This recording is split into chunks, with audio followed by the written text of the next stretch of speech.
Orando, estenda as mãos para cá. Maravilhoso Jesus. Ó Deus, nesse momento, ó Pai, o Teu Filho irá ministrar a Tua palavra. Ó Deus, e cremos que o Senhor já deu a palavra a Ele, Senhor. Ó Deus, dê a sabedoria para que Ele possa ministrar com ousadia, com unção, Senhor, a nós que somos Tua igreja. Ó Deus, e desde já Te agradecemos pelo poder que há no Teu nome. Amém. Pastor Rony. Glória a Deus, mais uma vez a paz do Senhor Jesus. Abra sua Bíblia, no livro de Jó, capítulo 19, versículo de número 25.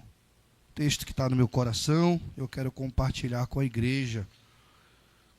Serei bem sucinto, mas eu creio que esse tema que nós vamos estar falando aqui, eu quero pedir à igreja que observe se talvez já não passou na nossa vida também a mesma situação que passou na vida de Jó. Vamos falar hoje com o tema das 3 fases da vida de Jó. 3 fases. E aí a gente vai ver se a gente já passou por uma dessas fases, né? Porque a Bíblia ela é maravilhosa, irmão. Capítulo 19, vou ler só a parte do meio, ou seja, a fase 2, e aí a gente vamos falar da fase 1 e finalizar com a fase 3. Amém? Jó 19, 25, é um verso super conhecido da igreja. Os irmãos acompanham aí, eu vou estar lendo aqui. Porque eu sei que o meu Redentor vive, e que por fim se levantará sobre a terra. E depois de consumida a minha pele, ainda em minha carne verei a Deus. Podem sentar. Glória a Deus. Os irmãos, já é do conhecimento dos irmãos, o livro de Jó é um livro que eu amo. Eu amo o livro de Jó. E essa passagem eu já preguei alguns anos atrás, há muitos anos atrás, aqui no Regina. Nunca preguei, já talvez dei alguma pincelada sobre esse texto, mas essa semana eu sempre ali no escritório, quando eu tenho uma oportunidade, irmão, eu tenho umas 3 ou 4 Bíblias lá, e eu começo a abrir lá, e começo a conversar com Deus, e ler o texto, e perguntar para o Senhor, né? E, na verdade, eu tinha até preparado essa mensagem para pregar na quarta-feira passada, mas como houve um imprevisto aí, eu não pude estar aqui. Eu acabei assumindo um compromisso sem saber que era quarta-feira, e quando fiquei sabendo já era quarta. Falei com os pastores aqui, mas deu tudo certo. E louvado seja o nome do Senhor por isso. Mas que era talvez para ser hoje mesmo o dia de nós pregarmos essa palavra. Então, Jó, todos conhecem a história de Jó. Jó era um homem temente a Deus. Que fique claro nas nossas mentes que ele era um temente a Deus. Só que Deus resolveu apresentar Jó para o mundo, irmão, e a desafiar o diabo, dizendo: está vendo aqui, aquele homem, aquele servo, Jó, é um servo temente ao Senhor. Ele se livra do mal, ele se comporta da forma correta. O que mais, irmão, quanto mais eu leio Jó, mais eu fico impressionado com a atitude de Jó e com a forma como Jó agia, mesmo, vocês vão saber, se já não souber, já não ouviram alguém falar antes, hoje vocês vão ouvir. Jó é aquele tipo de pessoas que ele servia a Deus pelo exemplo que os seus pais e que os seus antepassados deram para ele. Dentro do texto, nós vamos ver hoje, né, que Jó não foi aquela pessoa que ele teve a fé dele foi empírica, que chama? Empírica? É isso? Aquela fé que ele vivenciou mesmo, ele mesmo não teve aquela comunhão com Deus, aquela relação com Deus, e a experiência que ele teve com Deus, acho que é empírico que chama isso aí, né? Se ninguém me ajuda aí? É empírico mesmo? Pronto, é isso mesmo, me ajuda aí, Alcides. Glória a Deus. Então, ele na verdade, e ele vai falar isso, irmão, e o que mais bonito é que o Jó confessa isso. A fé de Jó era baseado nos exemplos que ele teve, muito bem, por sinal, dos seus pais, da sua família, dos seus antepassados, né? E Deus resolveu colocar em Jó, ou provar Jó, dizendo que ele era um homem íntegro e fiel diante do adversário. Não vou contar essa história, porque essa história todos nós já conhecemos. Então Deus permite que ele seja provado. Ele perde toda a sua fortuna, todo o seu gado, perde seus 10 filhos de uma vez só, perde amigos, perde os criados, os amigos mais íntimos, ele vai dizer que ele perdeu. E Jó, no seu desespero, no capítulo 4, depois do capítulo 3, que os seus amigos que vêm de longe ficam 7 dias com ele no monturo, todo mundo silêncio, irmão. Imagina, eu começo a imaginar 7 dias no monturo, 4 pessoas caladas, um olhando para o outro e sem falar nada. Só que no capítulo 4, vai dizer que a dor é tão aguda na vida de Jó, por mais que ele conseguiu ficar 7 dias ali sem abrir a sua boca, junto com seus amigos, a dor é tão aguda que ele abre a boca e começa a clamar e pedir a morte. Aí que vem a primeira resposta de Elifaz. Eu não vou entrar porque, irmão, como eu comento com os irmãos, eu gosto muito desse livro, então tem muita história de Jó para contar. Mas eu quero ser objetivo na mensagem. Seus amigos, eles tiveram o porquê perguntar, o porquê indagar Jó. Porque o desespero de Jó era tão grande que os amigos dele se sentiram na obrigação de responder ele, ainda que de forma incorreta.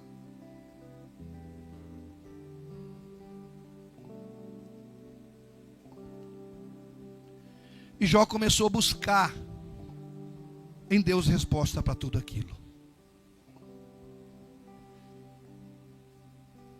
Ele viu que nos amigos não tinham a resposta, ou a resposta que ele queria, a resposta que talvez amenizasse a sua dor, o seu sofrimento. Pelo contrário, os amigos, quanto mais falavam, mais abriam feridas. Quando se levantava o Elifaz, que era o mais velho, contando as suas experiências, outro com as suas cientistas, com as suas filosofias, cada um com as suas linhas teológicas, imaginárias, para tentar ajudar Jó. Mas era como que estivesse jogando sal, irmão, dentro da ferida. Aumentava ainda mais a dor de Jó. Às vezes acontece com a gente, irmão. A gente no desespero de querer ajudar as pessoas, a gente fere mais ainda, sim ou não? Não é que nós queremos ferir, não é que nós queremos abrir a ferida, é que o desespero é tão grande que a gente arruma uma forma de querer ajudar. E num desespero de querer ajudar, irmão, a gente acaba atrapalhando. Eu estou lendo um livro ainda, estou no segundo capítulo, e o segundo capítulo hoje é só 6 capítulos, que também chamou muita atenção. Só o tema já é de estremecer. A paz do diabo é o nome do livro, de Spurgeon. E o primeiro capítulo, irmão, já é para arrebentar. Que ele fala de uma paz que a gente tenta trazer para alguém em um momento de dor e de sofrimento, que não é a paz de Deus. Talvez fosse aquilo que a gente gostaria que acontecesse na vida daquela pessoa, mas não é o que Deus planejou e disse que iria acontecer a respeito daquela pessoa. Quantas vezes, irmãos, eu já não fiz isso e você já não fez isso? Jesus vai curar. A gente dá as costas do hospital, recebe a notícia, Jesus recolheu, porque era o projeto, o propósito dele de recolher. A gente tenta trazer uma paz, um conforto transitório. Os amigos de Jó, eles queriam aliviar a sua dor, mas quanto mais eles falavam, mais abria-se feridas. No começo do capítulo 19, Jó vai dizer para eles: 10 vezes vocês já me aborreceram.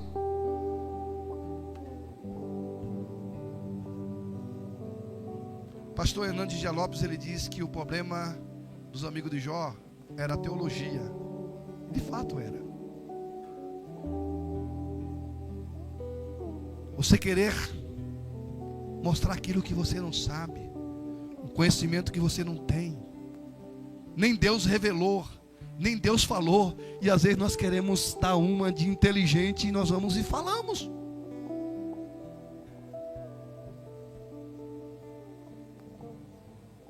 Então Jó começa agora, busca Deus, e ele começa a dizer: ah, se eu soubesse aonde teria um tribunal de Deus, eu iria até lá, e eu falaria para o Senhor, ouviria Ele, e Ele falaria ao meu coração, e eu tentava aliviar a minha alma.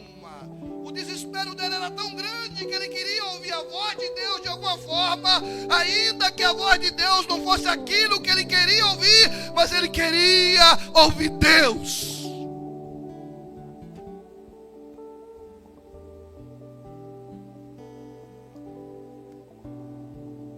E Jó, ele procura Deus em um monte de lugares, irmãos. Ele busca o tribunal de Deus, mas ele não encontra. Ele busca resposta para aquela situação que ele está vivendo, mas infelizmente não encontra.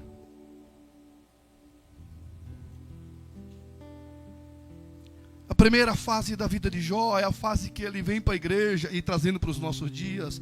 Ele vai para a vigília, ele vai para o ciclo de oração, ele vai para o monte, ele vai para todos os lugares dizendo: Deus, fala comigo, Deus, acalma o meu coração, eu preciso ouvir a tua voz, eu preciso que o Senhor fale comigo, porque se o Senhor não falar comigo, eu não vou suportar a dor, não vou suportar o sofrimento, está doendo demais, Senhor, fala comigo.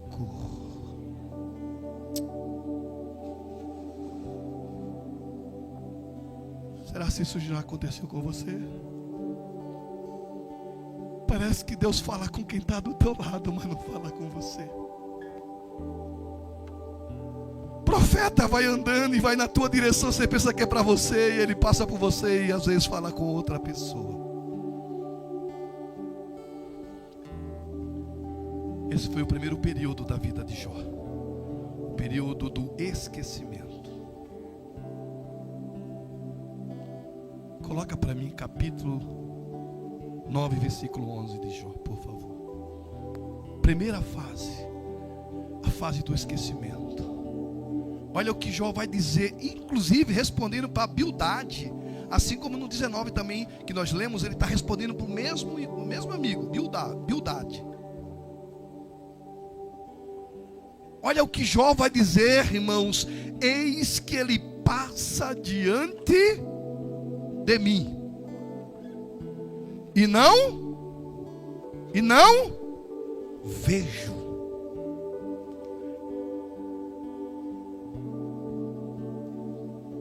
Torna a passar, eu não percebo, não sinto. Tem momento na nossa vida, irmão, que a dor está tão aguda, que o desespero está tão cruel, que por mais desesperado que nós possamos buscar a Deus, por mais desesperado que nós queremos ouvir a voz de Deus, parece que Deus se cala. Voz da Verdade, né, fez um hino assim, eu não sou cantor, não vou cantar, né, mas ele disse: há momento que Deus se cala, e não ouço a sua voz. É o momento. O pastor pregou ontem aqui que ele pega o vaso, coloca lá na cristaleira e manda descansar antes de colocar na fornalha.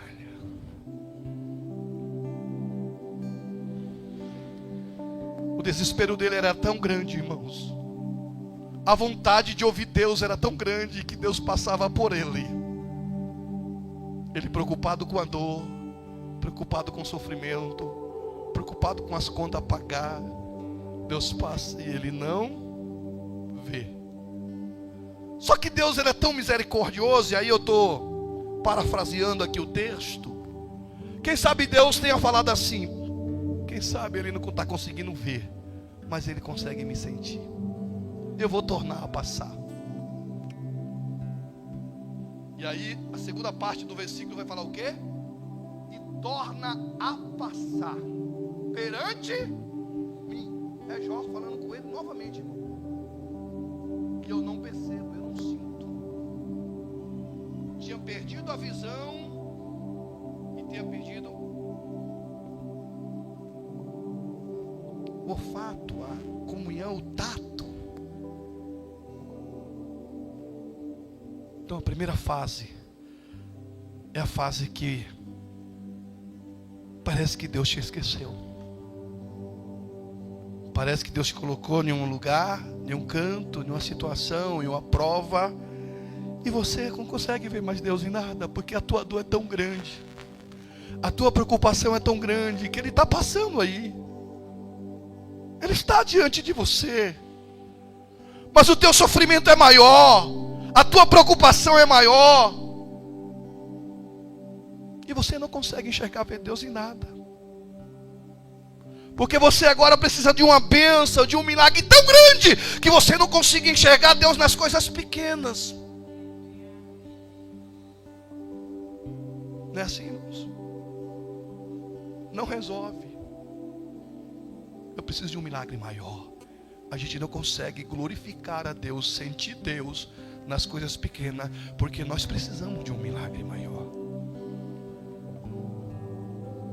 Então esse primeiro período da vida de Jó foi o período que ele sai desesperado buscando. E tem gente, irmãos, aqui na nossa igreja,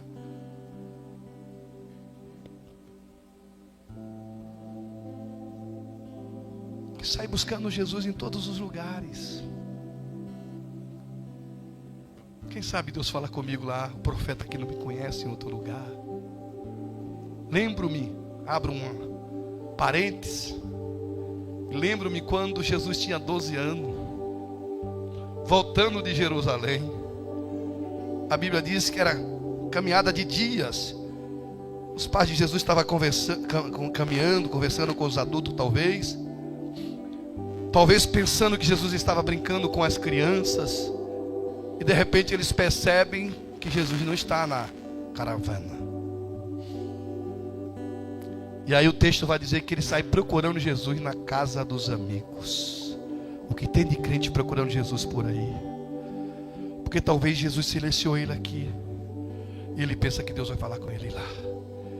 Mas é o momento do silêncio.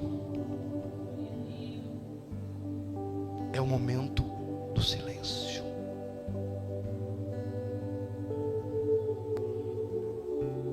Vamos pular para a fase que nós lemos aqui, para a gente falar e depois finalizar na melhor parte. No texto que nós lemos, capítulo 19, versículo 25, irmão, se você não vou ler todo o texto, depois você lê em casa todo esse capítulo. Mas é o momento mais terrível da vida de Jó. Ele vai dizer, ele começa dizendo, irmãos, que até o seu cheiro, ele fala bafo, era insuportável diante da sua esposa.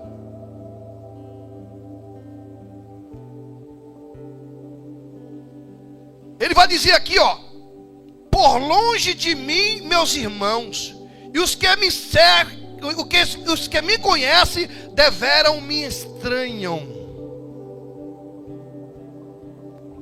Os meus parentes me deixaram, Os meus conhecidos se esqueceram de mim. Os meus domésticos, ou seja, os meus empregados domésticos, e as minhas servas, me reputaram como um estranho. Vim ser eu, olha o que ele vai dizer aqui, ó. Vim ser eu, um estrangeiro aos seus olhos.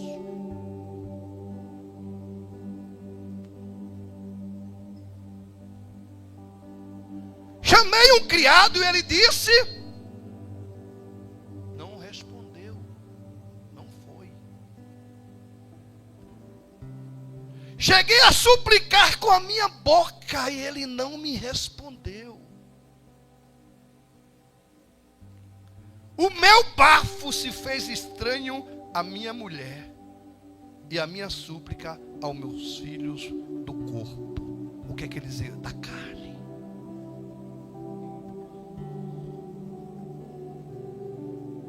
No pior período, ele vai finalizar aqui, eu não vou para ir a gente ir lá para o texto que eu li, mas abaixo. Ele vai dizer que dele só restou a pele dos seus dentes. Está aqui.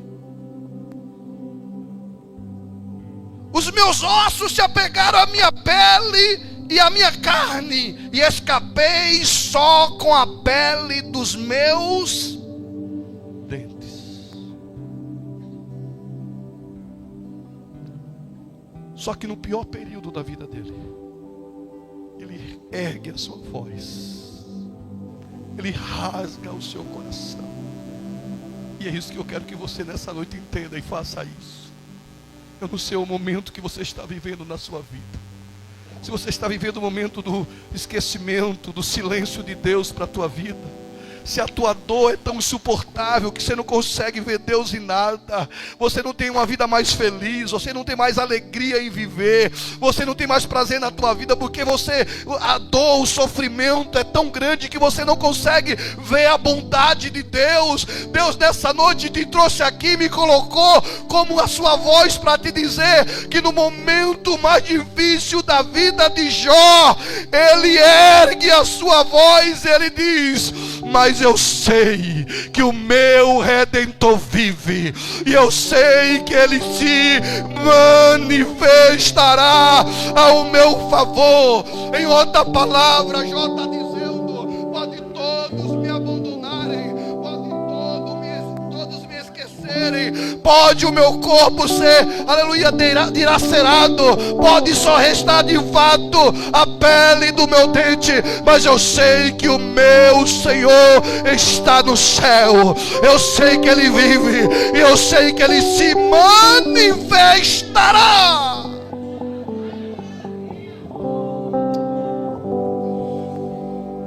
Aleluia, aleluia. Tem um período do, aleluia, do esquecimento, sim, mas tem um período do despertamento. E nessa noite é noite de você se despertar.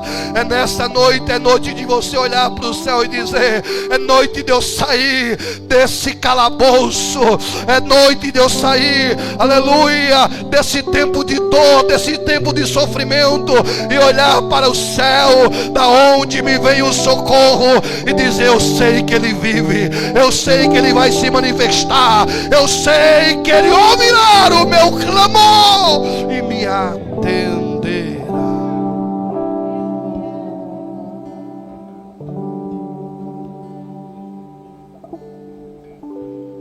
É no período mais agudo de dor e desprezo, irmãos. Imagina toda a família te desprezando, os amigos, aqueles que ele defendia na praça lá, aqueles que ele, a Bíblia diz que ele colocava o dedo nos olhos dos poderosos para defender o necessitado, homem justo, íntegro. Só que no momento de dor, todos o desprezaram. Deixa eu abrir mais um parênteses e chamar a tua atenção. Por que nós reclamamos, irmão, quando alguém nos abandona?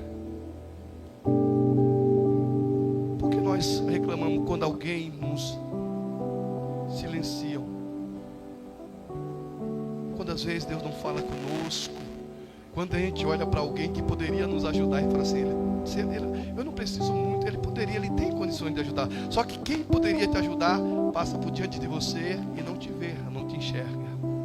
Porque é o período do silêncio.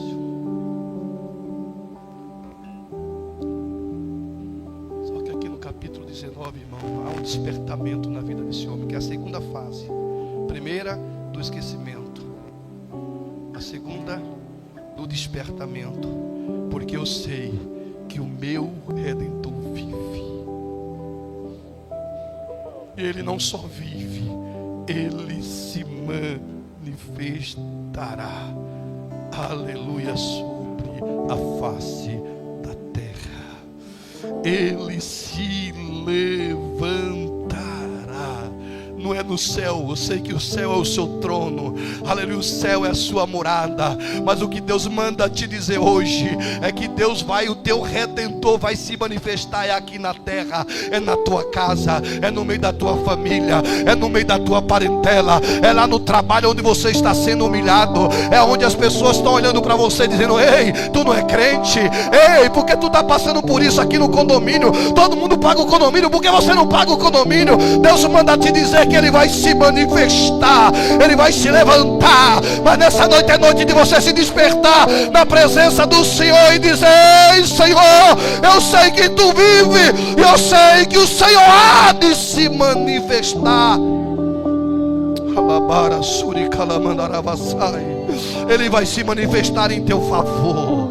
E o que eu acho mais lindo, irmão, aleluia, há uma discussão teológica, aleluia, nesse texto, aleluia, nesse versículo que eu vou ler agora, que é o 26, mas eu não consigo entender de forma diferente. Aqui diz aqui no verso 26, aliás 27, mas vou ler o 26, depois vamos para o 27. E depois de consumida a minha pele, ainda em minha quê, irmão? Em minha, isso dá para entender. Não sei se os irmãos compreendem comigo, fazendo a exegese do texto. Ele não está falando assim num povinho. Porque se ele estivesse falando num povinho, ele não está falando na minha. Ele não está falando do corpo glorioso que nós vamos receber na eternidade. Ele está falando eu na minha carne, na minha pele. Eu o verei.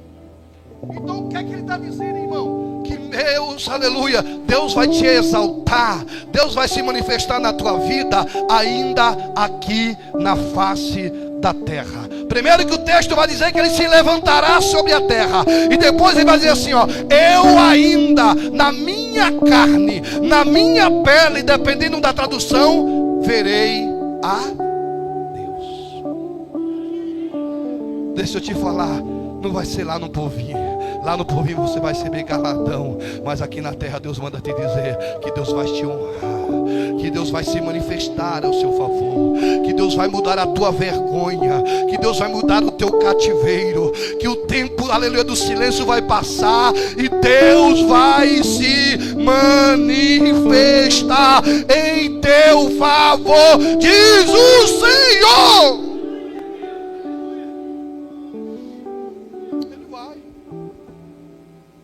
Aí o 27, eu acho mais lindo ainda, porque vai corroborando o texto.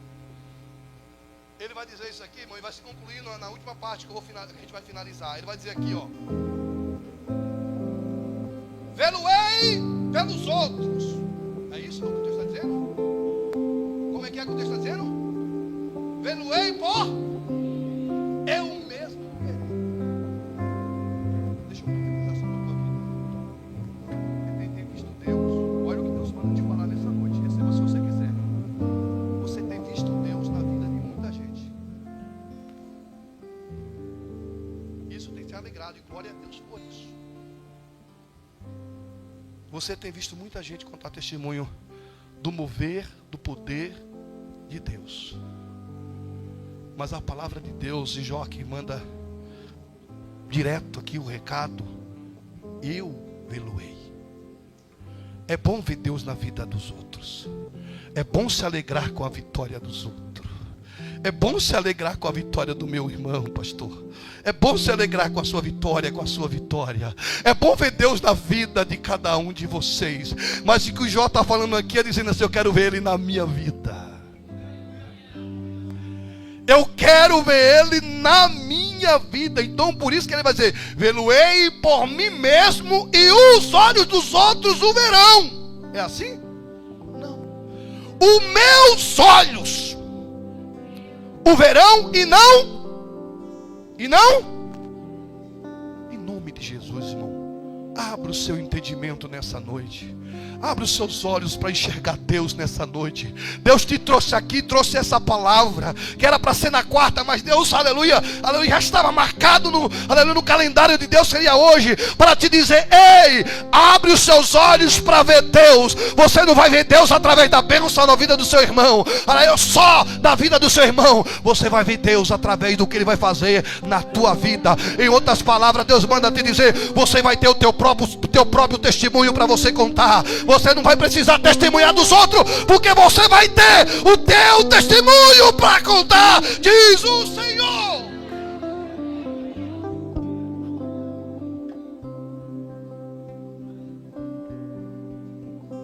Louvado seja o nome do Senhor. Os meus olhos e não outros o verão, e por isso o meu coração se consome por dentro. Irmão, eu li o texto, parte do texto para vocês, a situação que estava ele. Mas quando ele se desperta, a esperança começa a nascer no coração de Jó. E agora o homem que está só a pele dos dentes, onde todos os amigos, toda a família, todos os desprezaram. Agora ele diz que por causa desse Redentor que vai se levantar, desse Redentor que vai se manifestar, aleluia, que os olhos dele vai ver o Senhor. Ele fala assim: agora a alegria tomou conta do meu coração, ao ponto que o meu coração se consome por dentro de mim. Esse se consumir do coração aqui não é coisa ruim, não é coisa triste, é muito pelo contrário, é a esperança de Deus brotando no coração daquele que foi despertado, que sabe que existe um Deus que cuida, que sabe que existe um Deus que, aleluia, é o Deus que protege, é o Deus que se levanta, é Deus que tem o tempo certo de agir, é o Deus que não abandona o seu filho, a sua filha.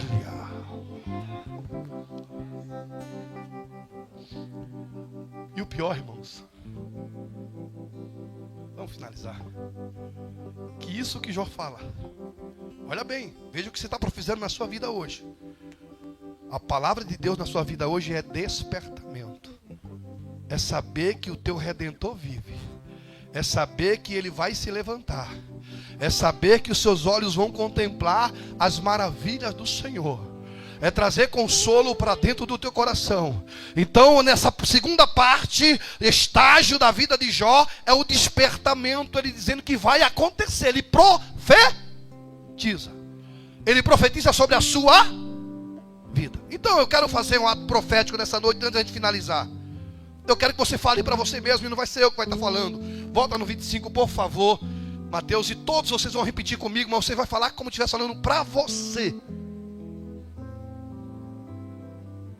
Vamos lá no 3, você vai falar para você, profetize isso para você. E vamos emendar até o 27. Fique esperto aí, todo mundo junto. No 3, 1, 2, 3. Porque eu sei que o meu Redentor vive, e que por fim se levantará sobre a terra. E depois de consumido a minha pele, ainda em minha carne verei a Deus. Vê-lo-ei por mim mesmo, os meus olhos e não outros o verão. E por isso o meu coração se consome dentro de mim. Amém? Glória, você já profetizou sobre a sua vida? Vai acontecer, sabe quando vai acontecer? 42:5 de Jó, para a gente finalizar. Louvado, Deus está neste lugar. Deus está falando com a sua igreja através da sua palavra. Louvado seja o nome do Senhor.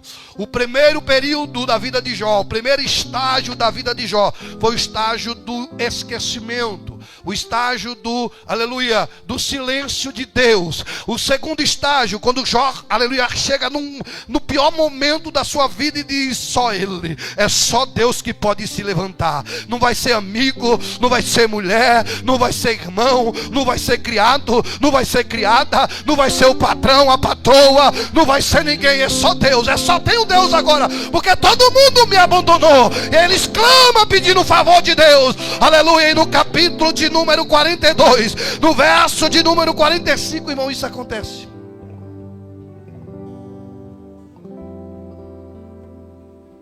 Olha o que ele vai dizer: porque eu só conhecia ele de ouvir.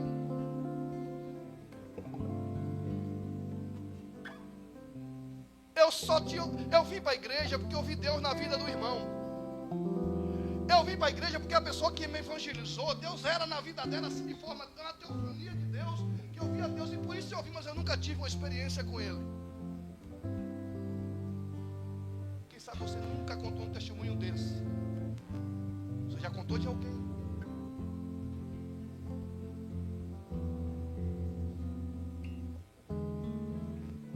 Chega o momento do cumprimento da promessa de Deus na nossa vida.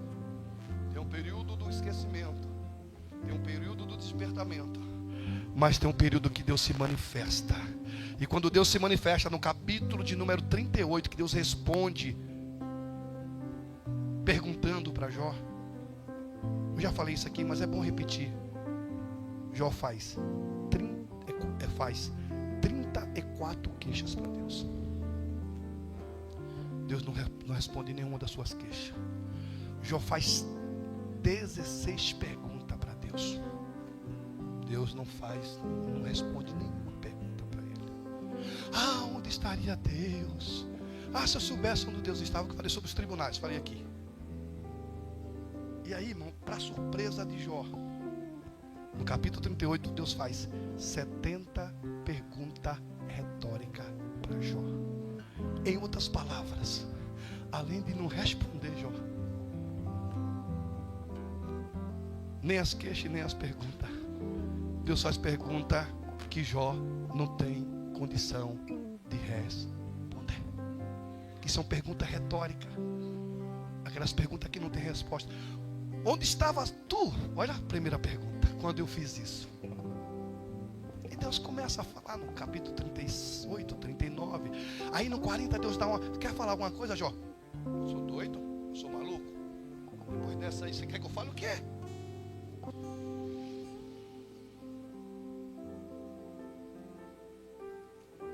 Quando chega no 42:5, no 42 ele começa a responder, né? Então respondeu Jó ao Senhor. 42. E aqui eu já até preguei sobre isso, né? Sobre esses 6 versículos aqui, primeiro, 5 versículos, né? Jó diz: antes eu só conhecia ele de ouvir falar. Deixa eu falar para você uma coisa. Deus não quer esse tipo de relação com você. Deus quer uma relação íntima. Deus quer uma relação próxima.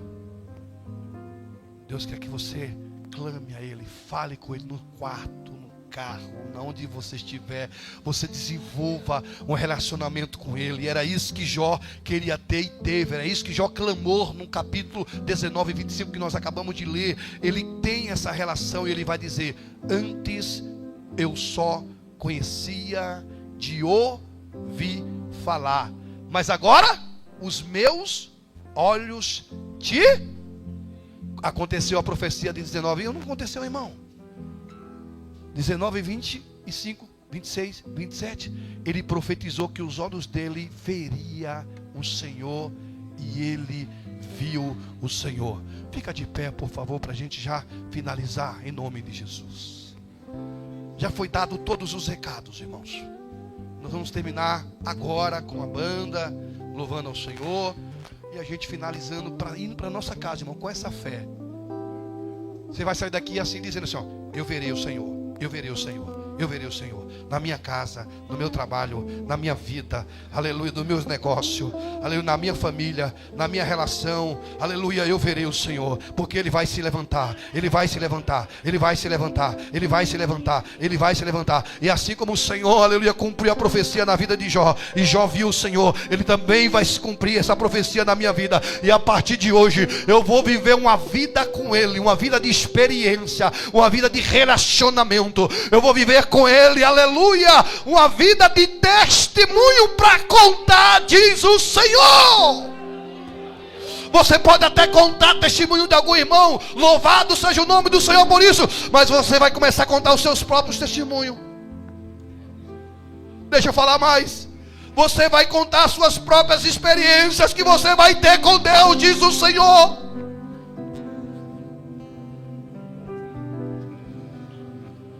Você não vai precisar falar de mais de alguém. Você vai falar de você. Quando você for evangelizar, quando você for falar para alguém do trabalho, você vai dizer assim: eu tive uma experiência com Ele. Cristo vive em mim. Antes eu ouvia falar dele, antes eu ouvia que Ele era. Hoje eu tenho convicção, porque eu já tive esse encontro, essa experiência com Ele. E eu tenho vivenciado esses milagres. Oh, bendito seja o nome do Senhor. Andei comandar a vassai. Não saia nessa noite de posse dessa palavra.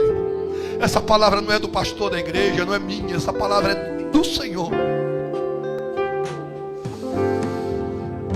Você já passou a fase do esquecimento. Hoje foi a fase do despertamento. E você vai viver a fase do cumprimento, diz o Senhor.